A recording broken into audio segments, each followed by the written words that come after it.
Fellow Toastmasters and guests, Judy, Lois, it's very nice to have you guys here, and I look forward to getting some feedback from experienced members like yourself. And I'm here today to do my icebreaker speech, which is pretty exciting. I'm a little nervous. I'm a little excited because this is my first speech. So when I got up here, when I got the prompt, I should say, from Nick, it says that your icebreaker speech, you're supposed to talk about yourself. And I said, that's fantastic, because people tell me all the time I'm narcissistic. And it'll be like a first date. I'm just going to talk about myself incessantly. So here it goes. I'm not going to break that ice. I'm going to smash it. And I'm going to feed y'all some flummery. Here I go. Boring details. I'm 6'4". I was born in Harrisburg, Pennsylvania. I've traveled a little bit. I've gone to Camp Hill, gone to Florida. Yeah, I know. And you know what? It's always an accident too. We don't mean to. We go across the bridge towards Camp Hill and we just get in the wrong lane and we end up on the West Shore.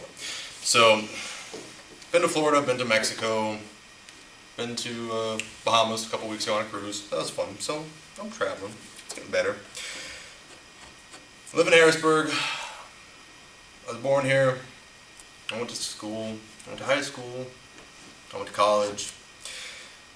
Nothing too exciting, really. I feel like I've led a pretty normal life. When I'm not standing up here talking about myself incessantly, I like to play paintball. That was my big passion in life. I just played for the first time when I was 14, and that was that. I was hooked on it. Like, that was my thing. I lived and breathed it. I woke up, I talked about it, I read magazines, I played on weekends. I even sold paintball guns on eBay as a sole source of income for over a year. I quit my part-time job and said, I'm not pushing carts at Carnes anymore, I'm gonna sell paintball stuff. And I did it. It was a ball.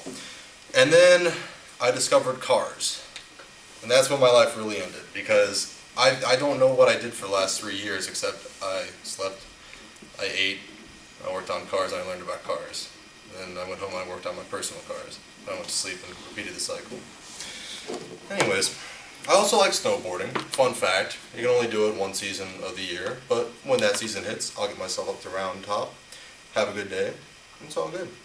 I have 2 cars. They're both 1990 Toyota Celicas, so that puts them at 1 year older than myself. And my back hurts sometimes. I feel like I'm getting pretty old, and they're probably way worse than I am. But they're still holding together. I've got one for $250. Piece of junk. I know, everyone's looking at me like, good deal, right? No. But that's half the way that I learned how to work on cars, and that sparked my interest. That's why I got myself into school. And the rest is kind of history. I got into school, I had a great time, I met some fantastic guys there, and next thing you know, I'm doing this as a career. Who would have thought? I've had a couple fun jobs since I was a young man. At age 14, I started working at McDonald's. From there, I pushed carts at Carnes. I did my eBay business thing. I worked at Target, Spencer's Gifts, Sears, National Tire Battery, Allmiller's, J&J Auto and Truck, and now I'm finally settling in at Freedom Chrysler Toyota. When I got out of Hack, literally a week after graduating with my associates in automotive technologies, I finished the remaining certifications for what ASE, Automotive Service Excellence. It's the industry standard for training automotive technicians. I had been studying for certifications. I took a batch of 4 back a couple months ago. I got out of school, took my other 4, and BAM! I had my Master Tech certification. I'm looking around, I'm like, I wasn't supposed to do that until I was like 30. But cool, I feel smart now.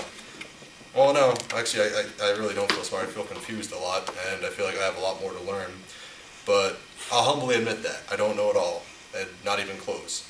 So I go to work, and I try and learn something every day. That's all you can do. For my future goals, I'd like to finish training programs that the manufacturers provide. I'm working with Chrysler and Toyota right now, and they have thousands of hours of training online that you can do. So I'm chugging away at that.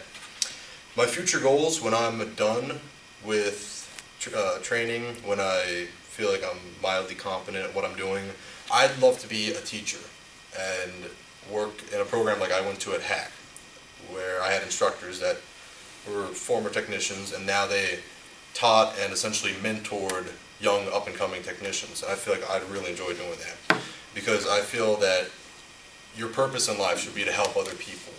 And if I wanted to help other people by teaching them something I'm passionate about, like automotive technologies, then I need to be able to communicate effectively. If I need to stand in front of a classroom of 20, 30 people, even bigger than this, I need to be a competent communicator.